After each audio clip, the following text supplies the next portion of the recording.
Biblical theology. Andrew David నాసెల్లీ గారు ఇలా అంటారు, బిబ్లికల్ థియాలజీ అనగా బైబిల్ వేదాంత శాస్త్రం. దాన్ని మనం అర్థం చేసుకోవాలి లేదా దాన్ని ఎలా డిఫైన్ చేయొచ్చు అని అంటే, బైబిల్ అంతా కూడా ఒక కథలాగా ప్రోగ్రెసివ్గా, ప్రగతిశీల ఎదుగుదల, ప్రోగ్రెసివ్ చాలా బాగుంది యాక్చువల్లీ, తెలుగే ఇంగ్లీషే. సో ప్రోగ్రెసివ్గా, అలాగే కలిసి ఇంటిగ్రేట్స్, యాక్చువల్లీ డెఫినేషన్ ఉంది మీ షీట్స్లో కూడా ఉంది. అండ్ అల్టిమేట్గా క్రీస్తులో క్లైమాక్స్ అనగా క్రీస్తులో పూర్తి చేయబడుతుంది లేదా ముగించబడుతుంది. దాన్నే బైబిల్ వేదాంత శాస్త్రం అని అంటారు. ఒకవేళ నిజంగా బైబిల్ వేదాంత శాస్త్రం లేకపోతే ఏంటి, బిబ్లికల్ థియాలజీ లేకపోతే మన బైబిల్ రీడింగ్ ఎలా ఉంటుంది? ఎలా ఉంటుందంటే ఇలా ఉంటుంది.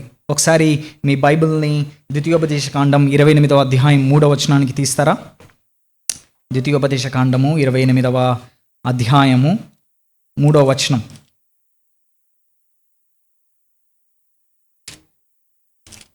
ఓకే, అందరం కలిసి చదువుదామా? 1 2 3 గో. నీవు పట్టణములో దీవింపబడదువు, పొలములో దీవింపబడదువు. ఇది చాలా కొంతమందికి చాలా ఫేవరెట్ వర్డ్స్. ఓకే, నువ్వు తలగా ఉంటావు, నువ్వు తోకగా ఉండవు, నీ గర్భఫలము, నీ భూఫలము. ఈ అధ్యాయం అంతా చాలా మందికి చాలా ఇష్టం. నిన్ను హెచ్చిస్తాను, నిన్ను అభివృద్ధి చేస్తాను అని చెప్పి. ఒకవేళ బిబ్లికల్ థియాలజీ లేకపోతే దీన్ని మనం ఎలా చదువుతామంటే, ఓ నిన్ను అంటే నేను, అంటే నన్నే అని మనం చదువుతాం. కానీ బిబ్లికల్ థియాలజీ ఒకవేళ చదివితే అది ఏ సందర్భంలో, అది ఏ నిబంధనకి ఉన్న ప్రజలకి చెప్తున్నాడు, అలాగే అది కేవలం అక్కడితోనే ముగిసిపోయిందా, లేకపోతే చరిత్రలో, బైబిల్ చరిత్రలో ఇంకా ఏమైనా దేవుడు దాని గురించి చెప్పాడా అని మనం ఆలోచిస్తాం. అంతేకాకుండా ఇర్మియా 29వ అధ్యాయము 11వ వచనం చాలా మందికి ఇది గో టు వర్డ్స్. అమెరికాలో ఒక టర్మినాలజీ ఉంది, దాన్ని ఏమంటారంటే లైఫ్ వర్డ్స్ అంటారనమాట. వాట్స్ యువర్ లైఫ్ వర్డ్స్ అని అంటే వాళ్ళు ఏదో ఒక వచనం చెప్తారనమాట. సో చాలామందికి ఇర్మియా 29:11 ఫేవరెట్ వర్డ్స్. కొంతమంది నోటికి కూడా చెప్పేస్తారు, ఐ మీన్ కంఠస్థం చెప్పేసి బట్టి చెప్పేస్తారు. చెప్తారు ఎవరైనా?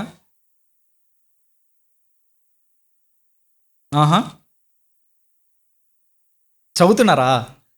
ఓకే, బాగా వచ్చేసిందేమో అనుకున్నాను. నేను మిమ్మల్ని గూర్చి ఉద్దేశించిన సంగతులను నేను ఎరుగుదును, రాబో కాలమందు మీకు నిరీక్షణ కలుగునట్లుగా అవి సమాధానకరమైన ఉద్దేశములే గాని హానికరమైనవి కావు. ఇదే యెహోవా వాక్కు. చాలామంది ఈ వచనాన్ని చదివి God has a better plan for you, దేవుడికి అద్భుతమైన ప్రణాళిక ఉంది. ఆ ప్రణాళిక ఎలాంటిదంటే ఒకసారి చదువుదామా? నిరీక్షణ కలుగునట్లు, సమాధానకరమైన ఉద్దేశాలే కానీ బ్యాడ్ కాదు. ఓ ఇంకేముంది, God has a better plan. So your best life is now on this earth. ఇంకేముంది, ప్రాస్పెరిటీ, ఇంకేముంది, డబ్బులు, ఉద్యోగాలు, పెళ్ళిళ్ళు, పిల్లలు అని చెప్పి ఈ వచనాన్ని తీసేసుకొని మనం చదువుతాం లేదా బోధిస్తున్నారు బయట. కానీ ఒకవేళ బిబ్లికల్ థియాలజీ అర్థం చేసుకున్నట్లయితే అసలు ఇది ఎవరికి చెప్తున్నారు, ఎక్కడ చెప్తున్నాడు, ఇది దీనికి ముందు ఇంకెక్కడైనా చెప్పబడిందా అని చెప్పి మనం ఆలోచిస్తాం. చూడండి 13, 14 వచనాలు గమనిస్తున్నారా? అదే 29లో, మీరు నన్ను వెదికిన ఎడల, పూర్ణ మనస్సుతో నన్ను గూర్చి విచారణ చేయునడలా మీరు నన్ను కనుగొందురు, నన్ను నేను మీకు కనపరుచుకుందును. ఇదే యెహోవా వాక్కు. నేను మిమ్మును చెరలో నుండి రప్పించేదను. నేను మిమ్మును చెరపట్టి ఏ జనులలోనికి, ఏ స్థలములలోనికి మిమ్మును తోలివేసితనో ఆ జనులందరిలో నుండి, ఆ స్థలములన్నిటిలో నుండి మిమ్మును సమకూర్చి రప్పించేదను. ఇదే యెహోవా వాక్కు. సో దేవుడికి ఉన్న అద్భుతమైన ప్రణాళిక అంట. వీళ్ళెవరో ఎవరితో మాట్లాడుతున్నాడు? యూదులతో మాట్లాడుతున్నాడు, ఇశ్రాయేలుతో మాట్లాడుతున్నాడు. మీరు చెరలోకి వెళ్ళబోతున్నారు అని చెప్తున్నాడు. సో దేవుడికి ఉన్న అద్భుతమైన ప్రణాళిక ఏంటంట? మీరు చెరలోకి వెళ్తారు. So your best life exhale. మీరు చెరలోకి వెళ్ళడమే మీకు బెస్ట్ లైఫ్. కానీ డోంట్ వరీ, నేను మరలా మిమ్మల్ని తీసుకొని వస్తాను. సో గాడ్స్ వండర్ఫుల్ ప్లాన్ అది. అండ్ ఈ 13-14 వచనాలు మనం జాగ్రత్తగా గమనించినట్లయితే, లాస్ట్ వీక్ మీకు క్లాస్లో శంకరన్న గారు చెప్పారు, ద్వితీయోపదేశకాండం 4వ అధ్యాయం 29వ వచనాన్ని డైరెక్ట్గా ఇర్మియా ఇక్కడ కోట్ చేస్తున్నాడు. అంటే దేవుడు ఇశ్రాయేలీలకి ముందే ఏం చెప్పాడో, ఏం జరుగుతుందని చెప్పాడో అదే వచనాన్ని మరలా గుర్తుకు తీసుకొని వస్తూ, మీ పాపాలకు పశ్చాత్తాపడండి అని దేవుడు జ్ఞాపకం చేస్తూ ఉన్నాడు ఇర్మియా ద్వారా. సో ద్వితీయోపదేశకాండము 4వ అధ్యాయము 29వ వచనం. అఫ్కోర్స్ అక్కడ నుంచి 25వ వచనం నుండి 29వ వచనం వరకు చదివితే జెరమాయా ఈజ్ డైరెక్ట్లీ కోటింగ్ డిట్రానమీ 4:29. 4:26లో ఏమంటున్నాడు?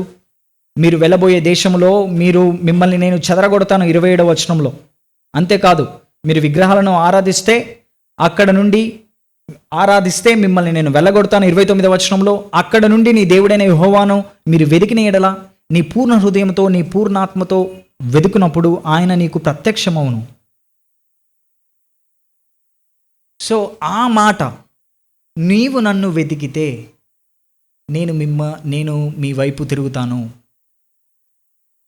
అనే ఆ మాటని ద్వితీయోపదేశకాండం 4వ అధ్యాయాన్ని ఇర్మియా తన 29వ అధ్యాయం 13-14 వచనంలో కోట్ చేస్తున్నాడు.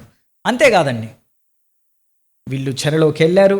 చెరలో నుండి బయటికి వచ్చిన తర్వాత నెహెమయా ఇదే వచనాన్ని మరలా కోట్ చేస్తున్నాడు 1వ అధ్యాయం 9వ వచనంలో. నెహెమ్యా 1వ అధ్యాయం 9వ వచనం.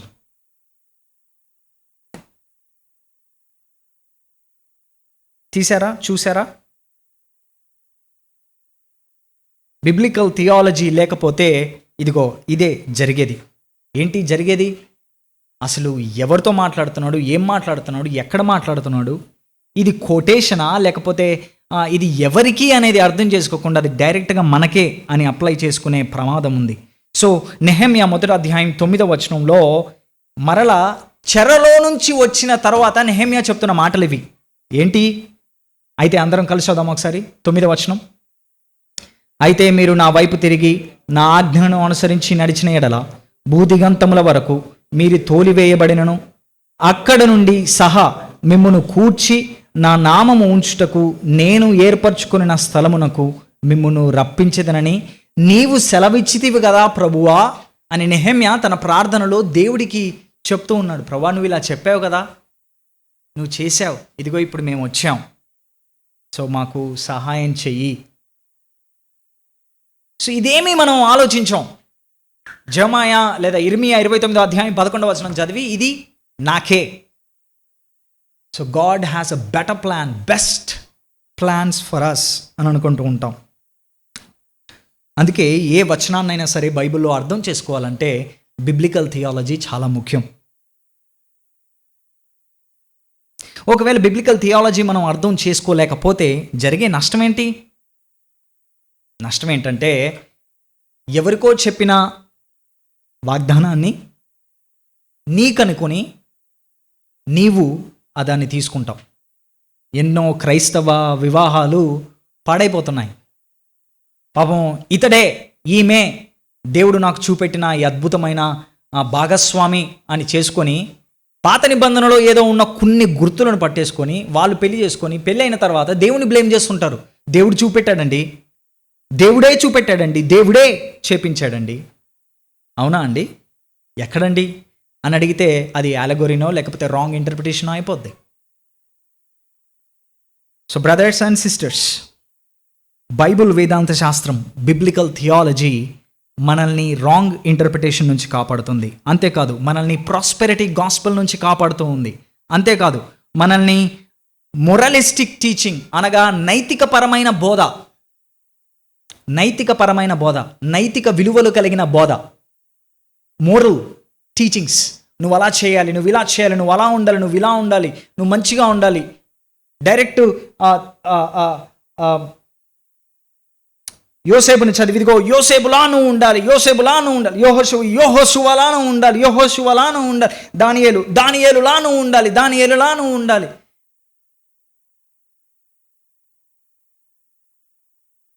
కానీ మీరు లాస్ట్ వీక్ అర్థం చేసుకున్నారు ఆల్రెడీ. లూకా సువార్త 24వ అధ్యాయంలో బైబిల్ యొక్క మెయిన్ హీరో యేసుక్రీస్తు వారు. బైబిల్ యొక్క main hero, main super character Jesus Christ. మనం కాదు, వాళ్ళు కాదు. ఆల్రైట్.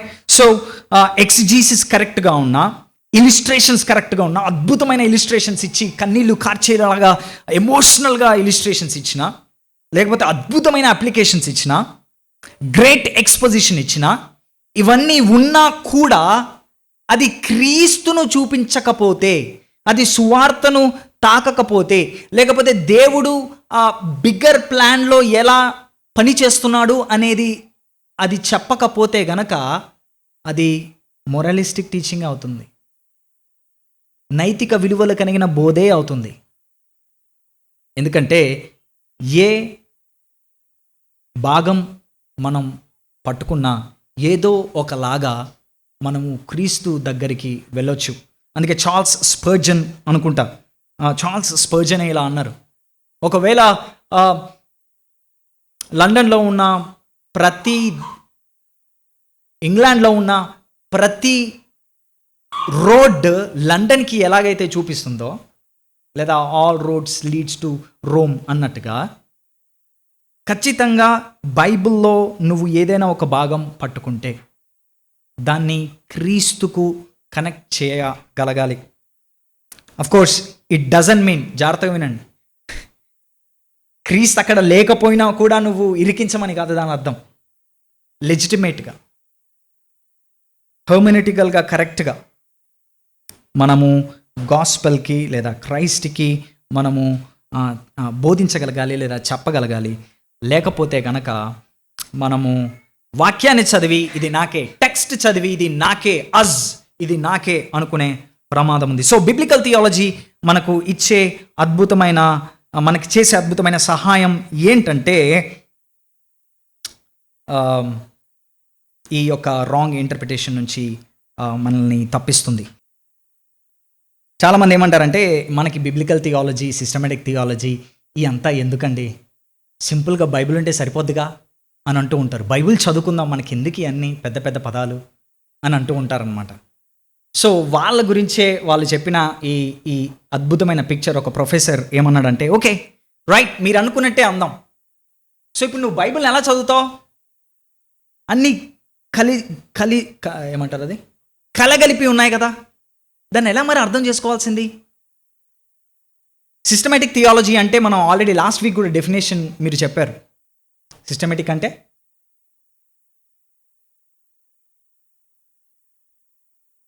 ఉన్నాయో వాటన్నిటిని సిస్టమేటిక్గా పెడితే, ఆర్గనైజ్ చేస్తే అది సిస్టమేటిక్ థియాలజీ, రైట్? కానీ బిబ్లికల్ థియాలజీ ఏంటంటే బైబిల్లో ఒక విషయం దాన్ని ప్రోగ్రెసివ్గా, అంటే ఒకదాని తర్వాత ఒకటి ఎస్కలేషన్ జరుగుతూ, అనగా దేవుడు దాన్ని ఇంకా కొంచెం ప్రత్యక్షతనిస్తూ ఫైనల్గా దాన్ని క్రైస్ట్లో ఎలాగ మనకు రీచ్ అవుతుంది అని ఒక చక్కని అమెరికాలో అమర్చడం, అదే biblical theology. So biblical theology అది మనకు అది చేస్తుంది. ఒకవేళ for example last week sermon ఏంటి?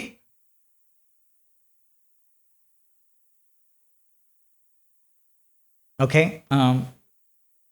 టైటిల్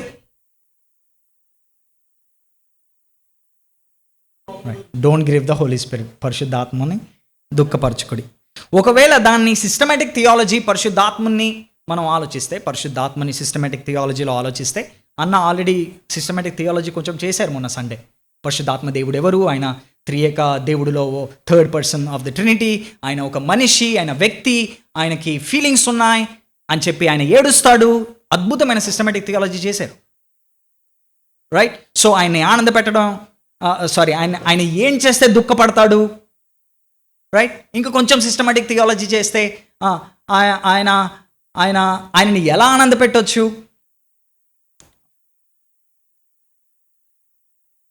కానీ అదే దాన్ని బిబ్లికల్ థియాలజీ చేస్తే,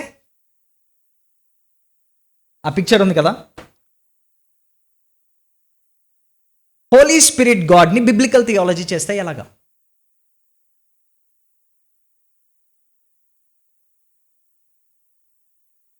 పాత నిబంధనలో పరిశుద్ధాత్మ దేవుడు ఎలా ప్రత్యక్షమయ్యాడు చూడండి. Simple brothers and sisters,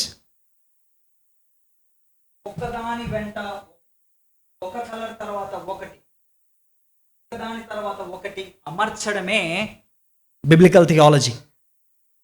so okay, క్రియేషన్లో ఎలా ఉన్నాడు పరిశుద్ధాత్మ దేవుడు, వెరీ గుడ్ వినయ్. తర్వాత పాత నిబంధనలో ఎలా తనను తాను ప్రత్యక్షపరుచుకున్నాడు, ఓకే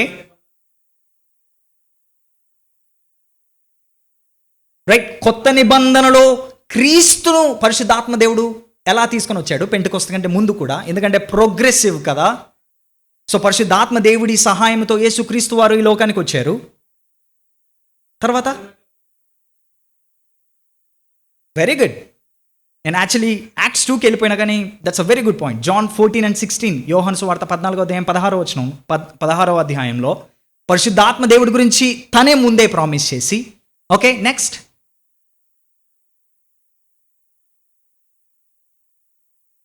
వస్తుందా, coming there details you'll get more.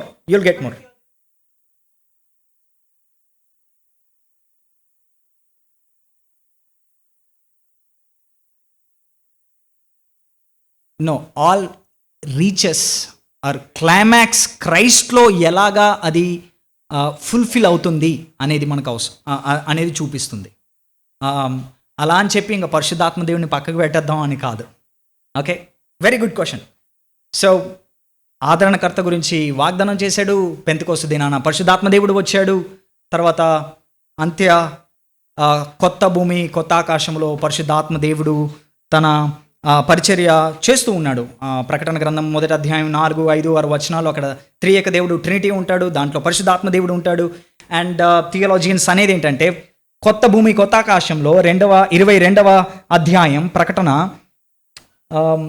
మొదటి వచనములో రివర్ ఆఫ్ లైఫ్ అనగా ఆ నదిని పరిశుద్ధాత్మ దేవుడు అని అంటూ ఉంటారు. All right, so last week సర్మన్ని మనము సిస్టమాటిక్ థియాలజీ చేస్తే ఎలా ఉంటుంది, బిబ్లికల్ థియాలజీ చేస్తే ఎలా ఉంటుంది అనేది మనం ఆలోచించాం. మరి ఇటువంటి బిబ్లికల్ థియాలజీ ఎవరైనా చేశారా బైబిల్లో? వెరీ గుడ్, ఆల్రెడీ ఇది మీకు తెలుసు. బైబిల్ వేదాంత శాస్త్రం మొదటిగా బోధించింది యేసుక్రీస్తు వారే. ఎక్కడా? లూకా సువార్త 24వ అధ్యాయంలో అన్నీ తన వైపు ఎలా చూపిస్తాయో చూపించాడు. అంతేకాదు, దాన్ని నేర్చుకున్న అద్భుతమైన 40 days సెమినరీ టీచింగ్ కోర్స్ తీసుకున్న, బిబ్లికల్ థియాలజీ కోర్స్ తీసుకున్న డిసైపుల్స్ శిష్యులు పెంతెకొస్తు దినాన పేతురు అపోస్తల కార్యం 2వ అధ్యాయంలో అద్భుతమైన బిబ్లికల్ థియాలజికల్ సెర్మన్ ఇచ్చాడు. అఫ్కోర్స్ నేను ఎక్కువ డీటెయిల్స్కి వెళ్ళట్లేదు, ఎందుకంటే ఆల్రెడీ టైం అయిపోతుంది. మళ్ళీ మీ ఎక్సర్సైజెస్ ఆల్రెడీ రెడీగా ఉన్నాయి. సో పరిశుద్ధాత్మ దేవుడి ప్రేరేపణ చేత ఆయన బిబ్లికల్ థియాలజీ కీర్తన 16, కీర్తన 110 ఇవన్నీ కలగలిపి క్రీస్తులో ఎలాగా నెరవేర్చబడుతున్నాయో చెప్తూ ఉన్నాడు. అఫ్కోర్స్ డేవిడిక్ కవెనెంట్ కూడా. అండ్ తర్వాత హీబ్రూ గ్రంథకర్త కూడా ఒక అద్భుతమైన ఎక్స్పోజిషన్, బిబ్లికల్ థియాలజికల్ ఎక్స్పోజిషన్ చేశాడు. గమనించారా ఎప్పుడైనా? పాత నిబంధన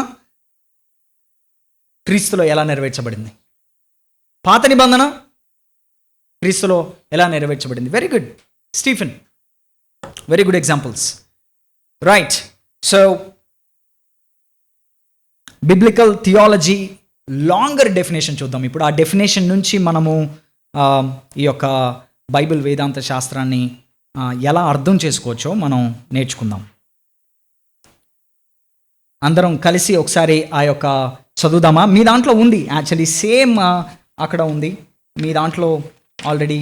నేను అది ఇచ్చాను, biblical theology definition. Longer definition. Biblical theology is a way of analyzing and synthesizing the Bible that makes progressive, organic, salvation historical connections with the whole canon on its own terms, especially regarding how the Old and New Testament integrate and climax in Christ. So దాన్ని ఒక్కొక్క భాగాన్ని మనం ఇప్పుడు చూద్దాం. Biblical theology, Bible వేదాంత శాస్త్రం అంటే ఏంటంటే, సహజంగానే ప్రోగ్రెసివ్గా బైబిల్ అంతటా రక్షణార్థమైన అలాగే చారిత్రాత్మకమైన కనెక్షన్స్ని కలిగి ఉంటుంది, అది చేస్తుంది. ఆర్గానిక్ అంటే ఏంటి? మనకి ఇప్పుడు ఆర్గానిక్ ఫుడ్ అంటే బాగా ఫేమస్ కదా, ఇప్పుడు ఎక్కడున్నది మనం ఆర్డర్ చేసుకుంటున్నాం. సో సహజంగానే బైబిల్లో ఉన్న కనెక్షన్స్ ఒక విషయం గురించి ఏం చెప్తుంది, ఎలా చెప్తుంది? ప్రోగ్రెసివ్గా. ఇంతకుముందు మనం పరిశుద్ధాత్మ దేవుడి గురించి ఆలోచించాం. కొంచెం గ్లిమ్స్ ఉన్నాయి మనకు పాత నిబంధనలో. కానీ కొత్త నిబంధనలు వచ్చేసరికి తనను తాను కంప్లీట్గా తనను తాను ప్రత్యక్షపరుచుకున్నాడు.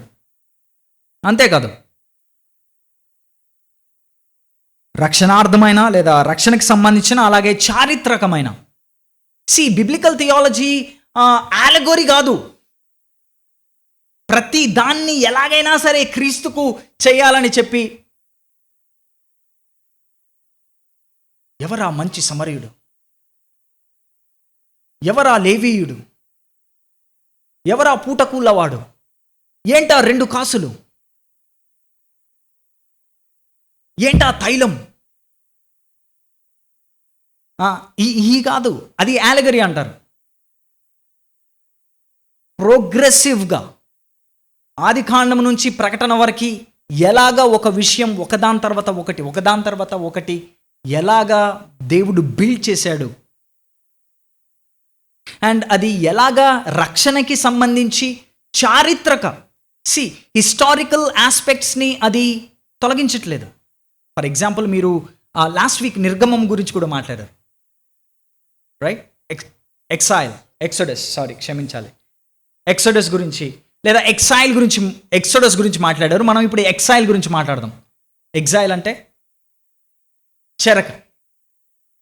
ఆదాము అవ్వ ఎప్పుడైతే పాపం చేశారో, డిసోబే చేశారో, వాళ్ళు ఏమయ్యారు? ఏదేను నుండి ఎగ్జైల్, బయటికి పంపించేశాడు దేవుడు. మరలా వచ్చి ఎప్పుడైనా ఆ జీవవృక్ష ఫలములను తినేస్తారేమోనని కెరూబును అడ్డుగా వేశాడు, ప్రొటెక్షన్. So exhale already. అంతేకాదు, ఇజ్రాయెల్ తర్వాత ఇజ్రాయెల్ కూడా ఎగ్జైల్లో బతికారు, ఈజిప్ట్లో. అవునా? మరలా వాళ్ళని బయటికి తీసుకొని రాలేదా? తీసుకొని వచ్చాడు. ఎక్సోడస్ జరిగింది అక్కడ, నిర్గమం. తర్వాత ఇశ్రాయేలులో 10 తెగలు లేదా 10 వంశాలు ఎగ్జైల్లోకి వెళ్ళాయి, చెరలోకి వెళ్ళాయి. తర్వాత యూదా 2 వంశాలు కూడా చెరలోకి వెళ్ళాయి. మరలా దేవుడు తీసుకుని వచ్చాడు. అండ్ అల్టిమేట్గా యేసు క్రీస్తు వారు, ఆయన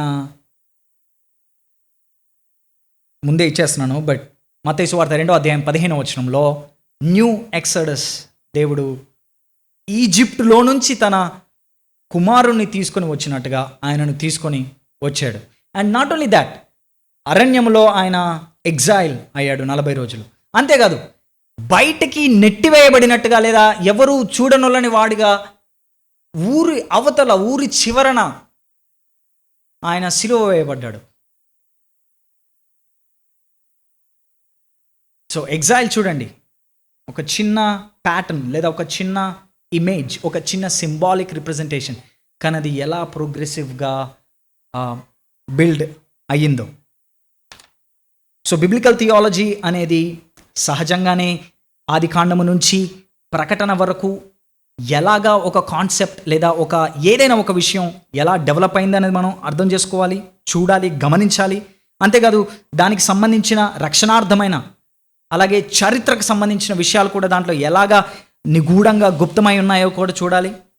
అంతేకాదు బిబ్లికల్ థియాలజీ లేదా బైబిల్ వేదాంత శాస్త్రం బైబిల్ అంతటిని ఒక పుస్తకంలాగా లేదా ఒక కథలాగా ఎలా గమనిస్తుందో అది కూడా చూడాలి. మనం ఎలా వివరిస్తుందో అలా కూడా చూడాలి. అందుకే చూడండి, బిబ్లికల్ థియాలజీ అనలైజెస్, పరీక్షిస్తుంది, సింథసైజెస్, కలుపుతుంది, బైబిల్ అంతటిని అంటే కెనాన్ అంతటిని కూడా ఆన్ ఇట్స్ ఓన్ టర్మ్స్ అనంటే టెక్స్ట్ని ఆధారం చేసుకొని ఓన్ కాంటెక్స్ట్ని మరిచిపోయి కాదు, తన కాంటెక్స్ట్ని అర్థం చేసుకొని. బిబ్లికల్ థియాలజీ యొక్క బ్యూటీ ఇదే. అందుకే డిఏ కార్సన్ గారు ఏమంటారంటే సిస్టమేటిక్ థియాలజీకి బిబ్లికల్ థియాలజీకి ఉన్న ఒక పెద్ద డిఫరెన్స్, క్రమబద్ధమైన వేదాంత శాస్త్రానికి బైబిల్ వేదాంత శాస్త్రానికి ఉన్న పెద్ద తేడా ఏంటంటే కొన్నిసార్లు సిస్టమేటిక్ థియాలజీ అక్కడున్న కాంటెక్స్ట్ని ఇగ్నోర్ చేయొచ్చు, కానీ బిబ్లికల్ థియాలజీ కాంటెక్స్ట్ని, హిస్టారికల్ని ఖచ్చితంగా కన్సిడర్ చేసి అది ఎలా డెవలప్ అవుతుంది. సో అందుకే డిఏ కార్సన్ గారు ఆయన రాసిన బిబ్లికల్ థియాలజీ డిక్షనరీలో కానీ లేకపోతే దాంట్లో బిబ్లికల్ థియాలజీని చాలా నేర్చుకోమని, ప్రాక్టీస్ చేయమని, అర్థం చేసుకోమని, చదవమని ఆయన ఎంకరేజ్ చేస్తారు. So brothers and sisters, Bible వేదాంత శాస్త్రం సహజంగానే ఎదిగే రక్షణార్థమైన, చారిత్రకమైన, అలాగే బైబిల్ని తన టెక్స్ట్ని బేస్ చేసుకొని పాత నిబంధనని అలాగే కొత్త నిబంధనని కలుపుతూ ఉంది, ఇంటిగ్రేట్స్, కలుపుతూ ఉంది, ఏకం చేస్తూ ఉంటుంది. ఆల్మోస్ట్ సేమ్ సెకండ్ పాయింట్ లాగే ఈ థర్డ్ పాయింట్ కూడా. సో డిఏ కార్సన్ గారే మళ్ళీ ఆయన కూడా ఇలా అంటారు, మీరు బైబిల్ చదివేటప్పుడు క్రైస్తవ కళ్ళతో చదవండి, ఎస్పెషల్లీ ఓల్డ్ టెస్ట్మెంట్ చదివేటప్పుడు. అంటే కొంతమంది కొన్ని ఫేవరెట్స్ ఉంటాయన్నమాట. ఓకే, కొంతమందికి ఓల్డ్ టెస్ట్మెంటే ఫేవరెట్, కొంతమందికి కొత్త నిబంధనే ఫేవరెట్. వాళ్ళు పాత నిబంధనను టచ్ చేయరనమాట. ఎందుకంటే కొత్తది విశ్వాసంలో మనం కొత్త నిబంధన ఎందుకు, మనకి పాత నిబంధన, పాతది గతించిన ఇదిగో.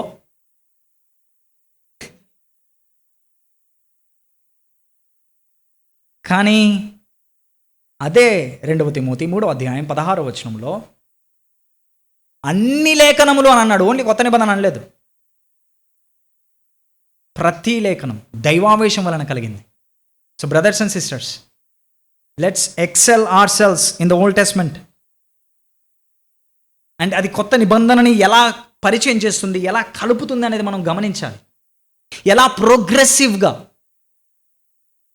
నా ప్రాక్టికల్ పాయింట్స్లో ఒకానొక పాయింట్ నాది ఏంటంటే, బైబిల్ చదువుతున్నప్పుడు, ఎస్పెషల్లీ ఓల్డ్ టెస్ట్మెంట్ చదువుతున్నప్పుడు, లిటరల్గా నువ్వు ఒక స్కేల్ పైన ఉన్నట్టు నువ్వు ఊహించుకోవాలి. ఒక స్కేల్, టైం స్కేల్, అది ఎక్కడుంది, ఆ వాక్యం ఎక్కడుంది.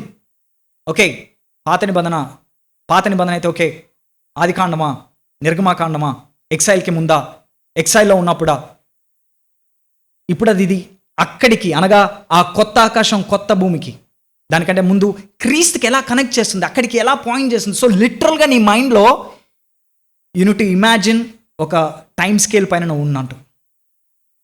అప్పుడు then you will see, okay ఈ వాక్య భాగం క్రీస్తుకి ఇలా కనెక్ట్ చేస్తుంది.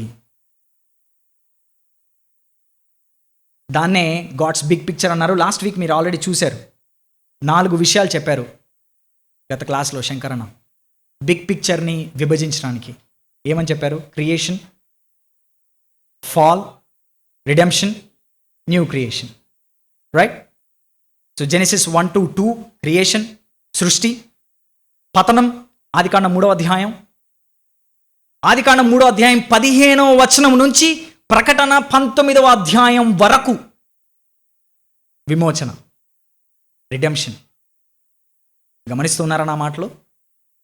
ప్రకటన 21, 22 కొత్త భూమి కొత్త ఆకాశం. One big story. ఇప్పుడు 5 నిమిషాలు ఒక అసైన్మెంట్ చేద్దాం. మీ బైబిల్ తెరవండి, అద్భుతమైన బైబిల్. ఆదికాండం టైం లేదు కాబట్టి మొదటి 2 అధ్యాయాలు మాత్రమే. ఓకే, వీలైతే 3వ అధ్యాయం కూడా చూడండి. ఆదికాండం ఫస్ట్ ప్రయారిటీ అయితే మొదటి 2 అధ్యాయాలు, అలాగే ప్రకటన 21, 22 ఈ 2 మీ బుక్ ఎండ్స్ అంటారు కదా, గమనించి కంపారిజన్ ఆర్ కాంట్రాస్ట్, ఏది ఉంది ఏది లేదు. ఒక ఎగ్జాంపుల్, కొంతమంది నన్ను అలాగే చూస్తున్నారు. ఆదికాండం మొదటి 2 అధ్యాయాల్లో సూర్యుడు చంద్రుడు దేవుడు చేశాడు. ప్రకటన 21, 22లో సూర్య చంద్రులు లేరు. ఎందుకంటే దేవుడే గొర్రెపిల్లై ఆయన మహిమే వాళ్ళకు వెలుగై ఉండెను అని ప్రకటన 22లో చూస్తాం. సో అటువంటివి. ఆదికాండం 2వ అధ్యాయం 15వ వచనంలో పని ఉందా? అది ఫాల్కి ముందే ఉంది కదా. సో పని ఫాల్ రిజల్ట్ కాదు. పతనానికి ముందే పని ఉంది, పాపానికి ముందే పని ఉంది. కాకపోతే పాపం తర్వాత కష్టం వచ్చింది, చెమట. పరలోకంలో పనే ఉండదు అనుకోకండి, పరలోకంలో పని ఉంది. ప్రకటన 22వ అధ్యాయము 5వ వచనం. ప్రకటన 22వ అధ్యాయము 5వ వచనం. వారు యుగ యుగములు రాజ్యము చేయుదురు. రెయిన్, పనే అది, వర్క్. అంతేకాదు 3వ వచనములో యాక్చువల్లీ అక్కడ 4వ వచనం, తెలుగులో 4వ వచనం, ఆయన దాసులు ఆయనను సేవించుచు. అక్కడ ఉపయోగించిన గ్రీక్ పదం లాట్రియో, అంటే పని. అక్కడ మనం పని చేస్తాం, పని ఉంది అక్కడ. అదే కాదు, కొత్త భూమి కొత్త ఆకాశము ఒక మందిరం లాగా మనం చూస్తాం. ఒక టెంపుల్, దేవుడి సన్నిధి ఉండే ఒక దేవాలయం. New Eden, new temple. ఎలా చెప్పగలను? 21వ అధ్యాయం 16వ వచనంలో, 21వ అధ్యాయం 16వ వచనము, దాని పొడవు వెడల్పు ఎత్తు అంతా సేమ్ అంటాం. అంతా కూడా 750. దాని పొడుగు ఎత్తు వెడల్పు సమముగా ఉన్నది. 16వ వచనం 21వ అధ్యాయంలో. ఇట్లా సమానంగా ఉన్న, సేమ్ ఉన్న ఒకే ఒక్క బిల్డింగ్, ఒకే ఒక్క బిల్డింగ్, కేవలం టెంపుల్ మాత్రమే. మొదటి రాజులు 6వ అధ్యాయము 20వ వచనం. మొదటి రాజులు 6వ అధ్యాయము 20వ వచనం.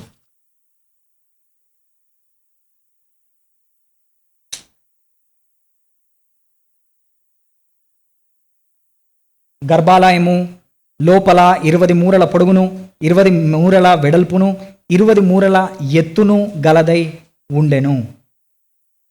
అంతేకాదు అదంతా కూడా బంగారంతో చేయబడిందంట. ఇంట్రెస్టింగ్లీ ఇక్కడ కూడా 18, 19వ వచనంలో ఈ పట్టణం కూడా అంతా సువర్ణముగా ఉందంట. ఇంట్రెస్టింగ్. అండ్ అంతేకాదు, యాక్చువల్లీ ఇక్కడ వజ్ర వైడూర్యాలతో దాన్ని ఉందంట. 19వ వచనం. అండ్ టెంపుల్ కూడా అటువంటి వజ్ర వైడూర్యాలతో నింపబడింది అన్నట్టుగా మనము పాత నిబంధనలో చూస్తాం. సో ఇండైరెక్ట్గా మనకేం చెప్తున్నాడు? అమ్మా,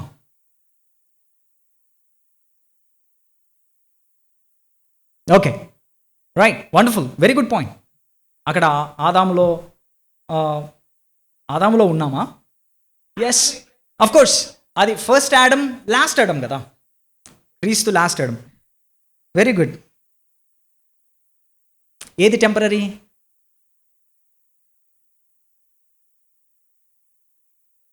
టెక్స్ట్ అక్కడ అంతగా ఏమీ చెప్పట్లేదు. యాక్చువల్లీ పాపం చేయకుంటే ఎలా ఉండేదో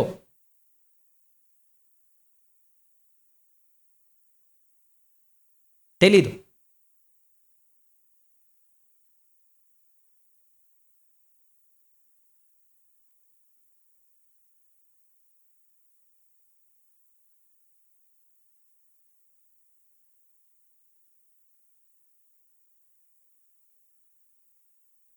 రైట్.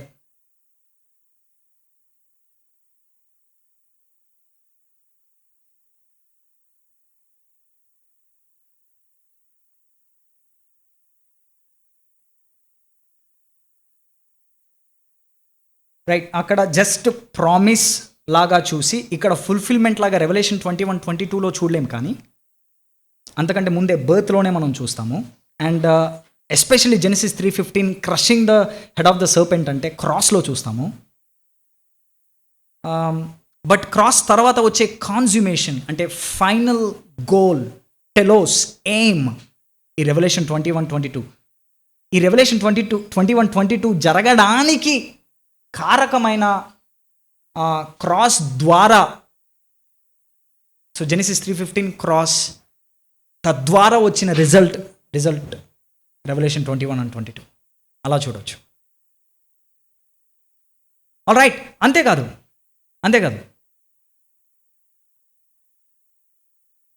కేవలం కొత్త ఆకాశం కొత్త భూమిలో మాత్రమే టెంపుల్ లేదు.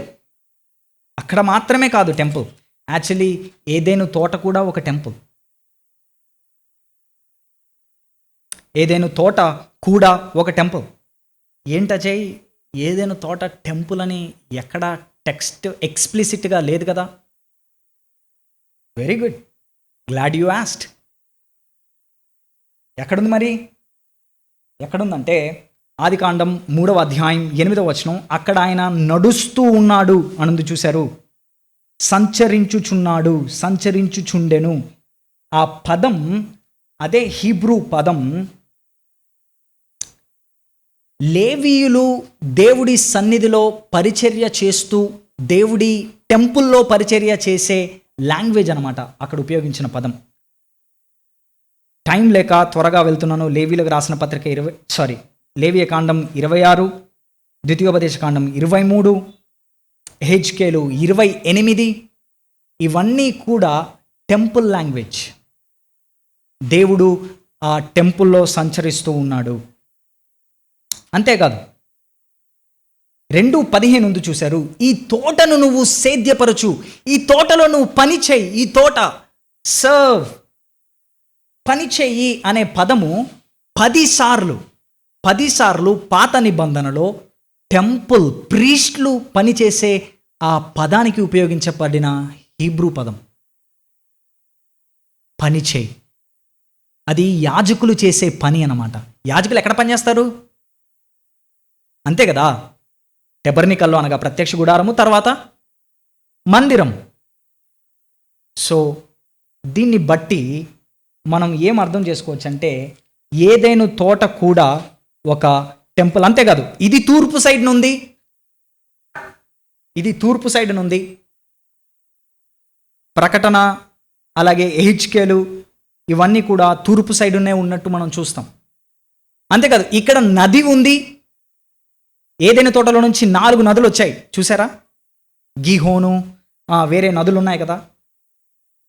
అండ్ ప్రకటన 22లో కూడా నది ఉంది.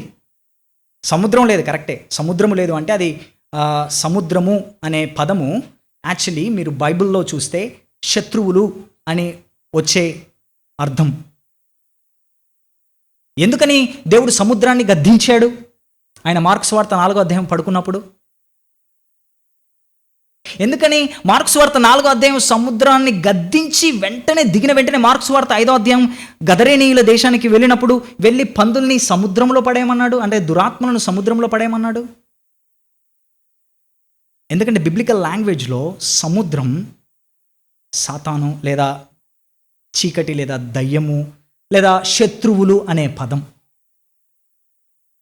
సో అందుకే ఇక్కడ సముద్రము లేదు అంటే లిటరల్గా సముద్రము అంటే ఎనిమీస్ ఎవరు లేరు అక్కడ. అని దాని అర్థం. ఎస్ వినయ్. అదే పదం ఆదికాండం 3:8 ఉపయోగించిన హలెక్ లేదా నడవడము అనే పదము వేరే హిత్పేల్ అనే టెన్స్, ఇక్కడ మనకి పాస్ట్ ప్రజెంట్ అది ఎలాగ టెన్స్ ఉంటుందో హీబ్రూలో హిత్పేల్ అనే టెన్స్ అనమాట అది. సో ఆ పదము అక్కడ వేరే దగ్గర కూడా, ఎస్పెషల్లీ ఎనోషు దగ్గర కూడా వాడాడు కదా. అలాంటప్పుడు మనం దాన్ని ఎలాగా టెంపుల్గా తీసుకోవచ్చు? వండర్ఫుల్ ప్రశ్న. కానీ ఎక్కువగా వాడింది యాజకులు పరిచర్య చేస్తున్న దగ్గర. అండ్ అంతేకాకుండా వేరే సర్వ్ అనే పదం ఒక్కదాన్ని బట్టే కాదు. సర్వ్ అంటే పని చెయ్యి అనే పదం. అంతేకాదు, let me quickly few more arguments for ఏదేను తోట is a temple. Just for your sake. 3వ అధ్యాయం 24 ఏదేను తోటకు తూర్పు దిక్కున కెరేబులు అనుంది. ఓకే, నువ్వు ఎహెచ్కేలు 40వ అధ్యాయంలో చూస్తే ఎహెచ్కేలు 40 అధ్యాయంలో ఒక టెంపుల్ ఉంటుంది. ఆ టెంపుల్ కూడా తూర్పు దిక్కునే ఉంటుంది. అంతేకాదు, ప్రత్యక్ష గుడారం సంఖ్యాకాండం 3వ అధ్యాయం 38 సంఖ్యాకాండం ప్రత్యక్ష గుడారము దేవుడి సన్నిధి ఉండే ప్రోటోటైప్ టెంపుల్, అది కూడా ఎంట్రన్స్ తూర్పు దిక్కునే ఉంది.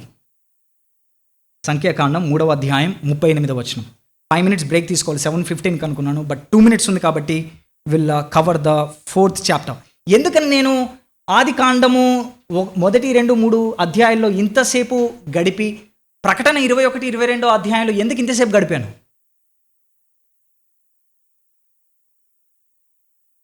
ఇదేమో కొత్తదేం కాదు. ఈ మధ్యలో ఉన్నదంతా కూడా అక్కడికి వెళ్ళడానికే. సో ఫస్ట్లో ఏది ఉందో లాస్ట్లో కూడా అలాగా కన్జ్యూమేషన్, ట్రాన్స్ఫార్మ్డ్, గ్లోరిఫైడ్ ఉండబోతుంది. సో ఈ మధ్యలో ఉన్నదాన్ని మనం క్రీస్తుకు ఎలాగా, క్రీస్తు చేసిన దాని ద్వారా మనం ఎలాగా ఆ ఫైనల్ దానికి వెళ్తాం. సో 4th పాయింట్, ఈ బిబ్లికల్ థియాలజీ ఏం చేస్తుందంటే అల్టిమేట్గా ప్రతీది కూడా క్రైస్ట్లో క్లైమాక్స్ అంటే ముగింపును లేదా ఫుల్ఫిల్మెంట్ను కనుగొంటుంది. సో వాక్యాన్ని చదివిది నాకు అని కాకుండా, టెక్స్ట్ ఫ్రమ్ అస్ కాకుండా, వాక్యాన్ని చదివి అది ఎలాగా సహజంగా బిల్డ్ అవుతుంది, రక్షణార్థకమైన చారిత్రకంగా అది ఎలా కొనసాగుతూ ఉంది, బైబిల్ అంతా అది ఎలాగా ఒక స్టోరీలాగా ఉంది, అండ్ అవన్నీ కూడా క్రీస్తుకి ఎలా పాయింట్ చేస్తుంది, క్రీస్తులో ఎలా నెరవేరుతుంది. సో క్రీస్తులో ఉన్న మనకి ఇప్పుడు, ఇందాక సిస్టర్ చెప్పినట్టు లాస్ట్ ఆడమ్, క్రైస్ట్లో ఉన్న మనకి ఎలా అది అప్లై చేసుకోవాలి, అది ఇంటర్ప్రిటేషన్ కానీ ఎక్సిజీసిస్ ఫైనల్ కరెక్ట్ అప్లికేషన్. ఇంటర్ప్రిటేషన్ తర్వాత ఇది రావడం దేవుడి సార్వభౌమాధికారంలో చక్కగా జరిగిందని నేను అనుకుంటున్నాను. ప్రిపేర్ అయినప్పుడు నాకు అది అలా అనిపించింది. ఎందుకంటే ఇంటర్ప్రిటేషన్ చేసి డైరెక్ట్గా ప్రీచ్ చేయడం కాదు, కానీ ఎలాగ కరెక్ట్గా ఇంటర్ప్రిట్ చేసి ప్రీచ్ చేయాలి అంటే ఎలాగ వీటన్నిటినీ క్రీస్తుకి ఎలా చూపిస్తుంది అనేది మనం గమనించాలి. So my second session would be ఎలాగా బైబిల్ వేదాంత శాస్త్రాన్ని సొంతంగా నేను ఎలా చేయాలి, ఎలాగా అర్థం చేసుకోవాలి.